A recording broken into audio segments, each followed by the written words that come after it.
My father passed away, and a year has passed since then. After his death, my mother was engulfed in deep sorrow, but recently she has finally begun to smile again, and her former vitality is returning. One day, as we were regaining our tranquility, my husband's unilateral action threw our household into chaos. "Your mother approved, so it should be fine," my husband said. "How can you think there's no problem? This is our home. Why sacrifice our family to accommodate yours?" I countered. Unbeknownst to me, my husband had invited his parents, who were living with his brother and his wife, to our home. Moreover, my father's room, which had been left untouched, was tidied up without my consent. With my husband speaking his mind freely and his inconsiderate parents, our home became uncomfortable. Because of this situation, my mother began to go out more often. I cannot accept this situation under any circumstances. I must get my in-laws out of our house. This is a story about the crisis of my home being taken over by my husband and his family after my father's death. My name is Wendy, and I am turning 40 this year. I married Greg when I was 28, and I have a medical condition that makes it difficult for me to work outside. Although I used to work full-time when I was younger, my intermittent health issues often caused inconvenience to others, so I later switched to working from home. However, my income is dependent on my health and is unstable every month. Thus, living alone was not a viable option for me. Before marriage, I lived with my working parents, helping with household chores while working. After marrying Greg, we started a new life in a rented apartment, saving money gradually with plans to eventually buy our own home. Our situation changed when I heard that Greg's brother had built a 2-generation house to live with his parents. My parents suggested that we live with them in their renovated family home. They were concerned about my unstable income and the difficulty of buying a house just for the two of us. While my parents' proposal was reassuring, living with his wife's family was not easy for Greg. With this in mind, I planned to respect Greg's wishes, but he was excited about the idea of my parents providing all the funds and readily accepted the suggested living arrangement. For about 10 years, the four of us lived relatively harmoniously. Despite my father's strictness, my cheerful husband was always considerate around him, and my parents tried not to interfere too much, allowing Greg to relax when not with the family. Despite my unstable income and physical inability to have children, my husband and I lived without major conflicts, supporting each other thanks to my parents' help. I was determined to repay their kindness out of gratitude. I acquired a qualification anticipating future living needs, but my father passed away suddenly from a heart attack before I could use it. My mother couldn't accept the reality of this sudden event, lost her appetite, and was unstable for a while.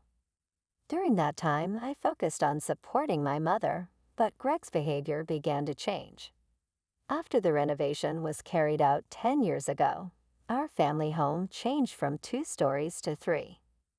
The first floor had a bedroom and toilet exclusively for my parents, and the spare room became my father's office space.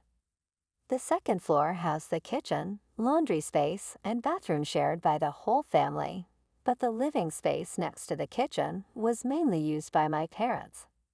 The third floor was reserved for us, with a toilet and 2 rooms for our use, serving as a living area and bedroom. Normally, we spent our time on the 3rd floor living our lives there.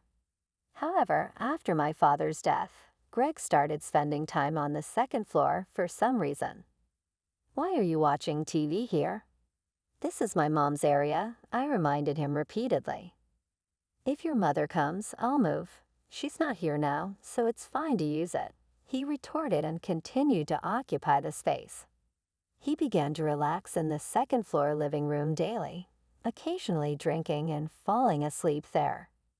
He said he would yield if my mother asked, but she became reticent and stopped coming to the 2nd floor when she knew Greg was there. No matter how much I talked to him, Greg wouldn't listen to me, And after my father's absence, he began to act selfishly, leading to frequent clashes between us. Our conversations dwindled, and then the worst happened. My father passed away. A year has passed since then.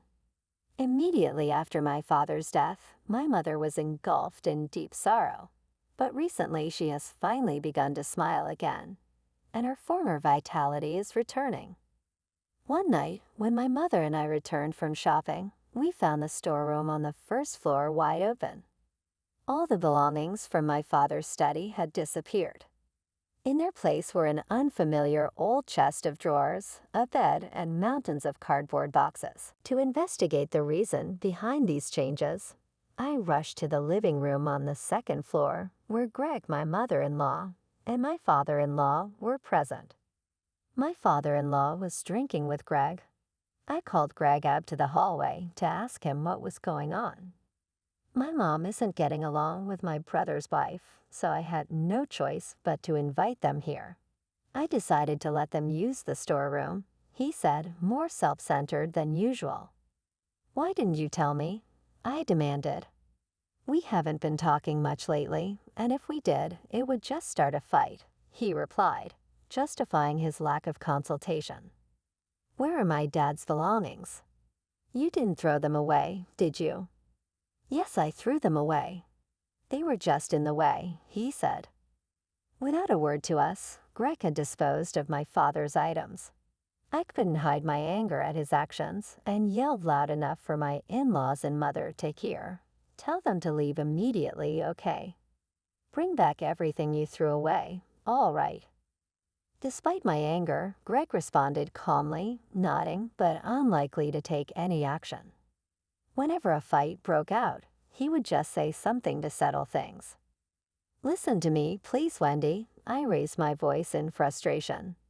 I heard a voice from behind. Turning around, I saw my mother coming up the stairs quietly, signaling with her finger to her lips and shaking her head. It's late. Let them stay tonight, she said, choosing to be considerate of my in-laws. Later, even when I tried to talk to Greg, he avoided the conversation, using his parents as an excuse. The next morning, while I was reminiscing about my father, Greg passed out drunk in the living room. The table was cluttered with dirty dishes, adding to my frustration. As I was about to start doing the laundry to avoid cleaning up, my mother-in-law threw some laundry at me. Wendy, can you take care of this too? Wendy, you are wonderful. Not only do you wash for your family, but you also take care of your parents' laundry. Amy only takes care of her own family, she complained, naturally expecting me to do the laundry and expressing dissatisfaction with Greg's brother's wife. Does she really intend to live here? This is the house that my parents built, I thought. After my mother-in-law left, I tried to wake up Greg, who was sleeping in the living room, but he was groggy and wouldn't wake up. Eventually, I returned to the bedroom on the third floor and called Greg's brother. Yeah, I've heard about it from Greg. He told me he informed you, Greg's brother said. But I was not aware of any of this. This is the Owen family house, so it's difficult for the Anderson family members to live here. Please come and take them back, I said, feeling a sense of urgency as I handed over the laundry. I felt a sense of urgency. If I didn't act quickly, they would end up staying longer. I requested they be picked up, but Greg's brother immediately replied. I've told Greg as well, but it seems the relationship between Amy and our mother is beyond repair. And it looks like our mother doesn't want to live here either. I'm sorry, but you'll have to manage. Wait just a minute, I protested, but he unilaterally pushed the responsibility onto me, cutting off the conversation. Both brothers were beyond my control. Despite my concerns, I headed back to the second floor, where Greg was with my mother. She was tidying up the messy room, even though she had just woken up. I'll clean up here, so Mom, please go wash your face, I said. I should have left it to Greg, but in the end I had to handle it myself. While my mother was in the washroom, I was doing the dishes when I realized Greg had woken up and was opening the refrigerator behind me. I drained the water and immediately resumed the conversation. "Do you really get rid of Dad's belongings?" I asked. "How many times do I have to say it?" "Yes, I threw them away," Greg replied. "Without consulting us? How can you do such a thing without involving us, the family?" I protested. "Because unused things are in the way," he said. Is this really a difference of opinion, or is it influenced by his relationship with his father-in-law? I wondered. My mother and I wanted to keep my father's belongings a bit longer, but Greg easily let go of them. It felt like no matter how much we talked, he wouldn't understand. I had almost given up on expecting anything from Greg, but imagining my mother being sad again left me endlessly troubled. "I've advised you not to throw away other people's things without permission," I said, but Greg remained indifferent and gave no response. "And I called your brother," I added, to which Greg turned around in surprise and asked, "Why?" "I asked him to come pick them up. This is our family's home, so it's impossible for us to live together with your parents," I said. "Are you bullying my parents?" Greg raised his voice. I clearly stated that there's nowhere else for them to go. Overwhelmed by his angry words, I reflexively countered, "You say there's nowhere to go, but isn't your brother's house an option? Why not choose that?" "They can't go back there," Greg coldly yet firmly replied. "Then they should find another place." "This house was built by my parents," I responded, but Greg didn't listen and cut off the conversation midway, leaving the room. As he was leaving, he let slip, "You always emphasize it's your parents' house, but don't forget it's also my home." His words were true. This house was undoubtedly a place for Greg as well. If I continued to insist it was solely my parents' house, it might make Greg uncomfortable. However, despite bringing up the subject of rent in the past, my parents have always refused to accept it. "You'll have to maintain this house on your own eventually," they said, insisting on saving the money instead. Remembering this, I felt strongly that now was the time to consider my mother's feelings first. How to convey and deal with this to prevent Greg's free actions from disturbing our family peace and get him to understand our position was a deep concern. While I was preoccupied with my concerns about Greg, my mother came back to the living room upstairs. She might have heard our exchange on the stairs. Then my mother began to express her opinion to me. "If they have nowhere else to go, they can stay here until they find a place. Greg's parents are also your family," she said. "See, even your mother understands," Greg said confidently. I was irritated by his attitude, but decided to accept my mother's suggestion. "But you have to look for a new place to live," I stressed to Greg. Okay, he replied ambiguously. I was not sure if they would truly look for a place to live, but I was determined to make sure they kept this promise. 3 days later, an unexpected phone call excited me. "Is that really true?" I exclaimed on the phone. Unable to give up on my father's discarded items, I had contacted a junk removal service to ask if they were stored. The call confirmed that my father's belongings were safely stored. I quickly hung up and contacted a storage company I had researched earlier. While my in-laws were staying at our house, I arranged to store my father's belongings at that warehouse. Before picking up the items, I went to my mother's bedroom on the first floor to share the good news, but she wasn't there. After searching every corner of the house and not finding her, I eventually went to the living room upstairs. Entering the room, my mother-in-law noticed me and smiled. "Oh, Wendy, what's up?" Her face was flushed with alcohol despite it still being daylight. She appeared to be intoxicated. "Are you going out?" Greg had come home from work and was relaxing in the living room, enjoying a drink while still in his work clothes. The usually tidy second-floor living room had been a mess these past few days. The table was cluttered with empty cans and leftover dishes. Although I've told my in-laws to use the third floor, they spent today on the second floor again. It seemed their promise to find a place to live was just empty words. They hadn't even attempted to go out. I approached Greg, who was relaxing in the living room, and asked him to talk in the hallway. "Why don't your parents go up to the upper floor?" Greg simply replied, "Because their legs hurt." "But the second floor is my family's living space and my mom's," I said, to which he retorted, "You want people with sore legs to climb the stairs. It would be better if your mother moved upstairs." Arguing with Greg is always difficult. In the brief exchange, I grew tired and shifted the topic to inquire about my mother's whereabouts. "What, she went to a net cave?" I was surprised at Greg's answer. "Yeah, she said she's going out with friends." "Your mother is quite modern and youthful, isn't she? She's good with computers too." "She might return by tonight." He praised my mother's youthfulness, but I couldn't imagine her going to a net cave. It wasn't strange for my mother to use a computer, as that's a daily occurrence. However, I couldn't find a reason for her to specifically go to a net cave. Then I realized that the computer my mother usually uses is a desktop located on the second floor.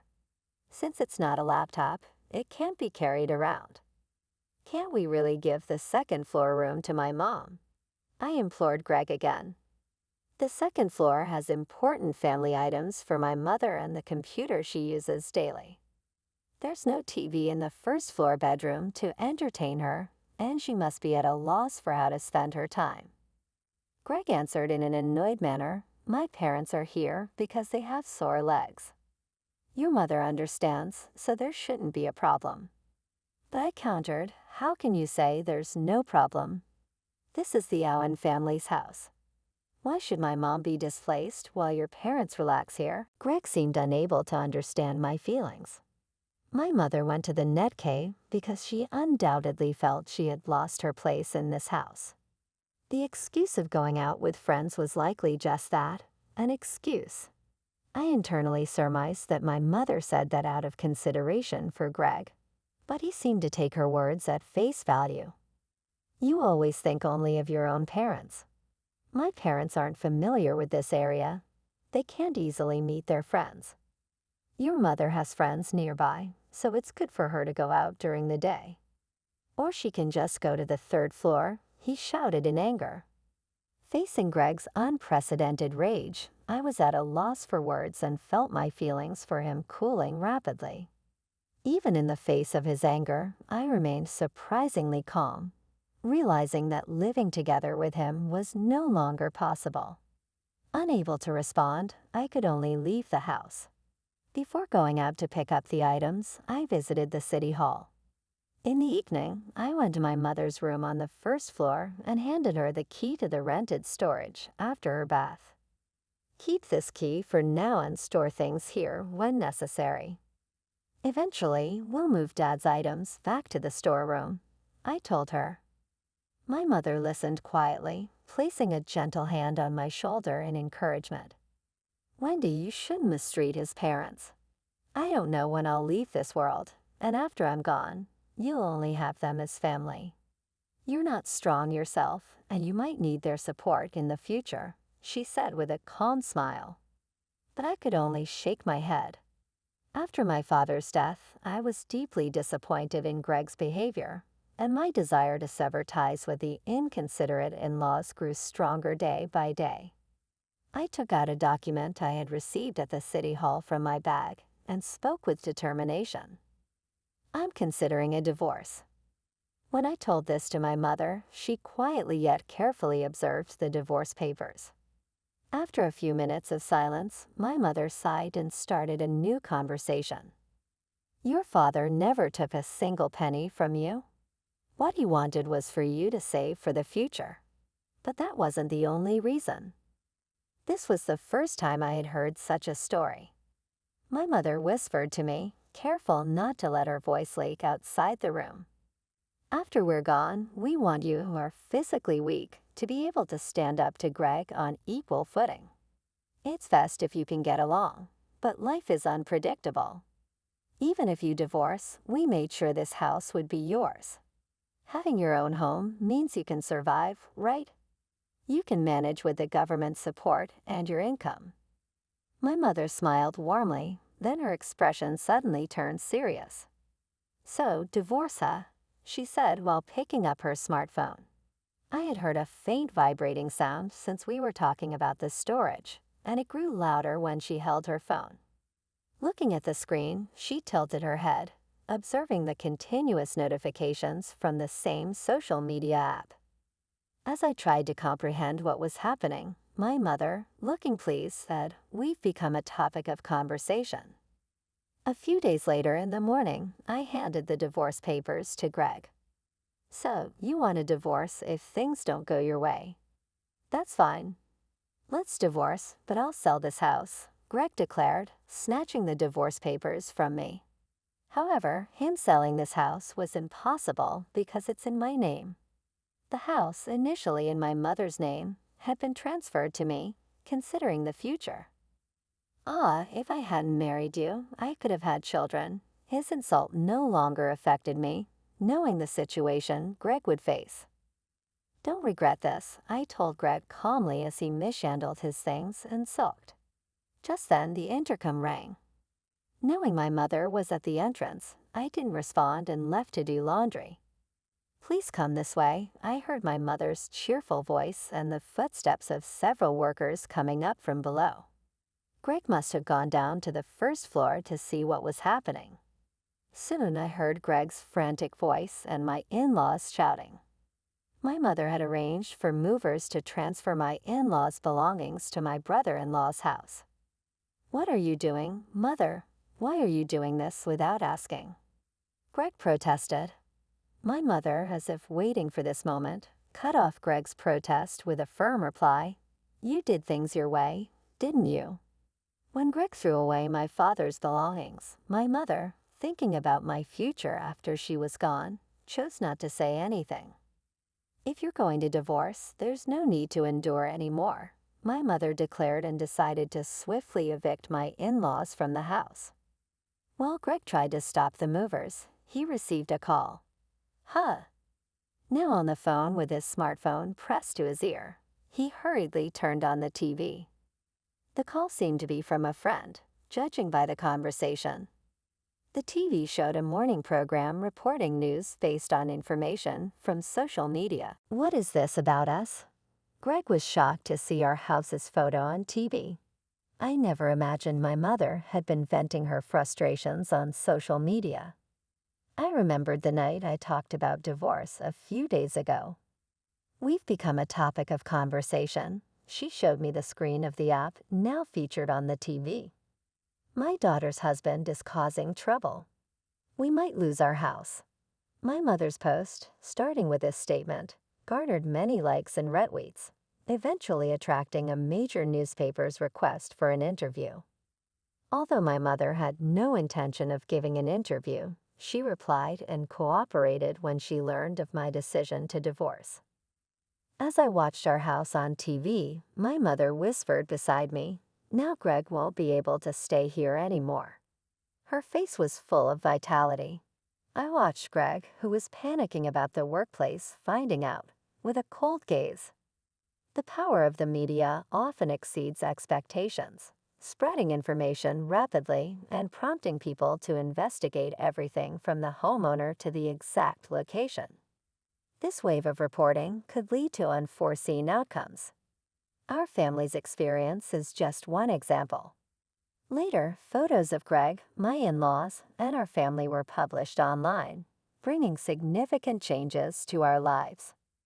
He acted swiftly, submitting the divorce papers and leaving the house with his belongings. That might have been his way of resolving the situation. After his departure, our house finally regained peace after a long period of turmoil. My father's cherished items were safely returned to their original place in the storeroom. Now my mother and I live quietly and peacefully. Of course, I consider the possibility of being alone in the future, but even then, I hope to cherish and protect this house. Grateful for my parents, this house inherited from them is more than just a building. It holds memories, love, and family bonds. For me, this house is a precious place connecting the past and present, a symbol of hope for the future. That's why I feel it's my mission to care for and protect it. I've planned a trip to Canaan this time. A trip to Canaan? Hearing my mother-in-law say this with a smile, I harbored doubts. Despite being burdened with a huge debt and struggling to make monthly repayments, why travel abroad? Moreover, despite the fact that I send money every month, why is she going to Canaan alone? I absolutely cannot accept this. This is no joke. As I raised my voice in anger, my mother-in-law looked puzzled. Yes, this was all my husband's scheme. I was shocked by this certain truth revealed by my mother-in-law. My name is Amy. I am 35 years old, working as a regular employee at a general company, living an ordinary life. 5 years have passed since I married Kevin. We have been living peaceful days without any major problems. However, suddenly, a great trial appeared before us as a couple. This series of events was triggered by the recent death of my father-in-law. My father-in-law was a man of few words, but gentle in nature, always caring for us as a couple. Thanks to him, I felt naturally integrated into my husband's family. That's why I couldn't accept his death. One evening, a little after his funeral, when things had calmed down, my husband suddenly started talking at dinner. Hey Amy, it's weird to talk about this all of a sudden, but is something wrong? Actually, I've been thinking about starting to financially support my parents' house from next month. Support? Why would you do that? Since my father passed away, I think my mother is struggling on her own. Wait a minute, I interrupted my husband.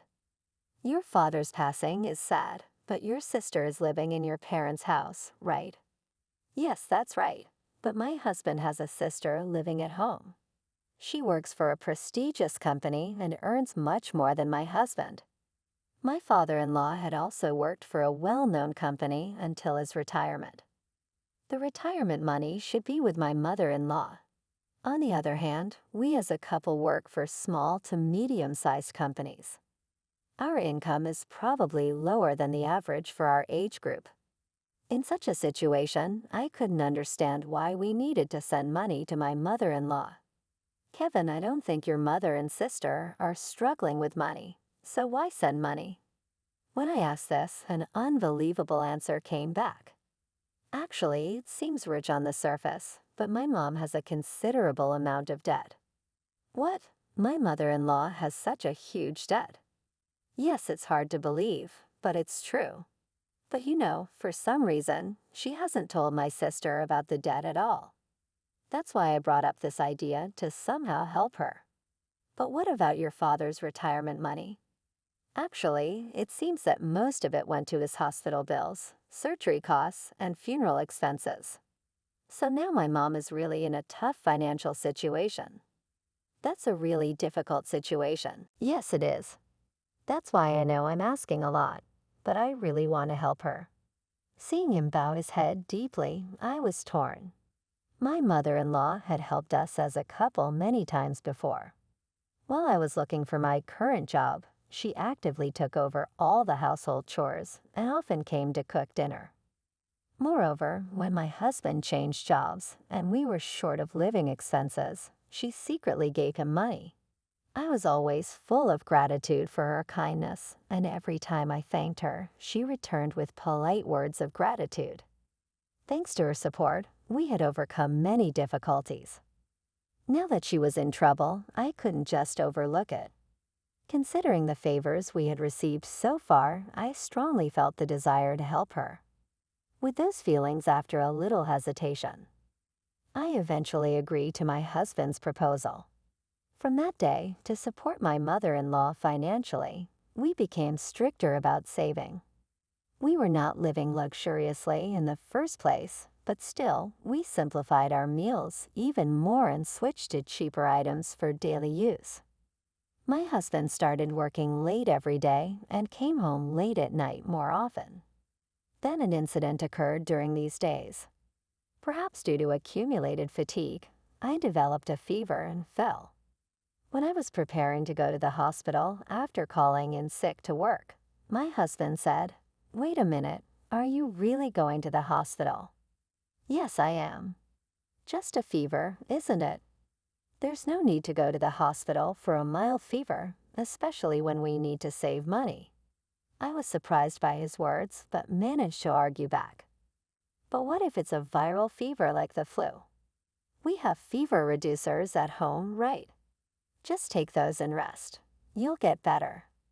Going to the hospital is a waste of money." "That's not true. Listen to me. No matter what, don't go to the hospital. We're saving money, remember?" After hearing those words, I had no choice but to rest at home and ended up being bedridden for 3 days. Since then, my distress towards my husband gradually began to increase. Months later, to check on my mother-in-law's well-being, we visited my husband's parents' house. As I stepped into the living room, clothes and travel bags were scattered everywhere. Were you in the middle of sorting something out?" I asked. My mother-in-law replied with a beaming smile, "Oh, actually, I'm going to Canaan this time." "A trip to Canaan?" "Yes, that's right. Sarah said she would come with me, Amy. How about you? Do you want to come along?" "Really?" As I was surprised, my sister-in-law, Sarah, next to me, started clapping her hands with joy, saying, "That's a great idea. Wait, what is this? We've been sending them money, and they're happily planning a trip to Canaan. This can't be happening." Without noticing my speechlessness, my mother-in-law and sister-in-law continued to excitedly talk about the Canaan trip. "I'm so excited." "It's my first time in Canaan," my mother-in-law said. Sarah replied, "Me too, and it's surprisingly affordable this time of year." "Exactly, Amy. Don't worry.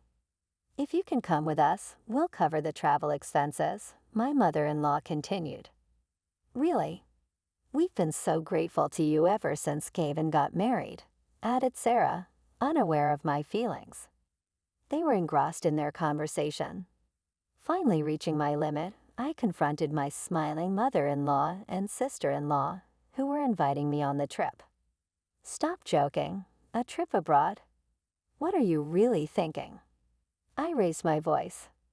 What, startled by my sudden reproach, my mother-in-law and sister-in-law froze with their mouths open. Even though they were shaken, they tried to calm me down. "Amy, what's wrong? Did we say something odd? Maybe you don't like traveling? Did we invite you too forcefully? It's not about that. How can you even think of inviting me on a trip? Do you understand our situation? Amy, calm down. What caused you to be so angry? Really, if you have the means to go on a trip, I'd rather you pay off your debts first." "What debts?" I let all my feelings out towards them. "We can hardly save money, and even when I'm sick, we can't afford to go to the hospital. Yet we prioritize sending you money. And yet how can you calmly plan a trip abroad? Please consider our situation a little." After pouring out all my emotions, I noticed tears streaming down my cheeks. Whether it was anger, sadness, or both, I wasn't sure. However, I was certain that the frugal lifestyle until now had been more painful than I thought. While crying, I collapsed on the spot. Seeing this, my husband rushed over in surprise. "Hey, you. What are you saying to my mom?" But that's enough. We're going home." Kevin tried to pull me up forcefully. At that moment, my mother-in-law spoke up quietly. "Wait a minute. What debts are you talking about? But didn't you have a huge debt?" Surprised by my response, my mother-in-law's expression changed. "There's no such thing. There's still my husband's pension and inheritance left, and I wouldn't be able to go on an overseas trip if I had debts." "What?" But in that instant, I realized the full picture of the situation. Anger welled up inside me. The reason why my husband's income didn't increase despite his daily overtime, why I was the only one getting thinner and sick despite the strict savings, and why my usually polite mother-in-law never thanked us for the money we sent. Then I faced a shocking truth. The need for sending money, as my husband had been saying, was actually a fabrication. There was never a need to send them money. I could have gone to the doctor immediately when I got sick. I would have realized it if I had thought about it a bit more. Realizing this made the pointlessness of our past frugal life evident. But in our financially tight life, it had been hard to make a calm judgment. My mother-in-law and sister-in-law on the scene seemed to realize the truth behind my husband's words. They looked at Kevin with a doubtful gaze. "Kevin, what's the meaning of this?" "Amy says she was sending money because you had debts. What's all this about?" Kevin was clearly looking for an excuse. "No, it's different, actually." "How is it different?" "Explain it clearly, make us understand, talk properly." I could see that he was still trying to control the situation. My love for him had completely faded. I confronted my confused husband directly. "What's all this about?" "There were no debts for your mother or sister." "Where did all the money I gave you every month go?" He began to mumble his words. "Well, don't lie now. Tell me everything." The truth," he revealed with something I found hard to accept. "Actually, I was invited by a colleague and ended up going to nightclubs." "You've been going to nightclubs?" "Yeah, well, how should I put it? I just got carried away without realizing it." "I can't believe it. Going to such places when it hasn't been long since your father passed away. And that was around the time you started talking about sending money, right?" "I'm sorry, really sorry. I just went there for a bit of a change of pace. I didn't think it was a big deal." Such an excuse can't be accepted. How can you behave so irresponsibly? Lying about sending money and using my hard-earned money for going to nightclubs. I can never forgive that. "No, it's not like that. I never meant to hurt you, Amy. I just got a bit carried away, that's all. I really regret it." As I shouted, my husband tried to appease me, piling up lies. But trust once lost between husband and wife is not easily regained. His impromptu lies and insincere attitude completely extinguished my love for him. No matter how long his apologies continued, I couldn't forgive him in my heart. I couldn't bear it anymore. I felt it was impossible to continue living with someone who lied to satisfy his own desires. With despair welling up from the depths of my heart, I told my husband my final words. "I'm fed up. Saying I didn't intend to hurt you is no joke at all. Not only did you deceive me with lies, but while I had a fever, you forced me to save money and enjoyed yourself in nightclubs. Unbelievable." Sarah's voice of surprise echoed in the background as I continued indignantly.